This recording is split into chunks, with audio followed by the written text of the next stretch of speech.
La pièce Les Beignes fera entrer les spectateurs dans l'univers de Mathieu Girard. L'auteur promet une soirée de rire. Ça n'arrêtera pas. On a beaucoup travaillé les éclairages, la musique, le jeu des comédiens. Je pense que les gens pourront s'attendre à peut-être avoir envie de manger d'autres beignes ou pas. C'est l'imaginaire en fait, de Mathieu Girard qui apporte des personnages qui se rencontrent en fait, dans un Tim Hortons le soir. C'est un spectacle qu'on a eu beaucoup de plaisir à monter. On a beaucoup ri, évidemment. C'est une comédie, donc même en répétition, on a eu des fous rires. 6 comédiens font partie de la distribution.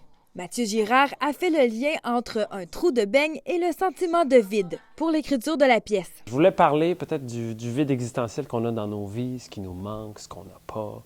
Puis je me suis dit que parler de prendre un beigne puis de penser à son centre, son trou de beigne, pas des baguettes de chinois, ça pouvait un peu faire à la blague le vide existentiel. La crise du verglas a été un défi pour la production qui a dû arrêter ses répétitions pendant 3 jours. Ce que ça a surtout fait, c'est que ça a retardé tout l'aspect de production plus matériel. On parle ici décor, on parle l'entrée en salle dans le centre culturel. Et ça nous a, obligés à faire des très longues heures. Je te dirais qu'on n'est jamais prêt au théâtre, mais on est prêt quand la date est arrivée. Puis là, la date est arrivée.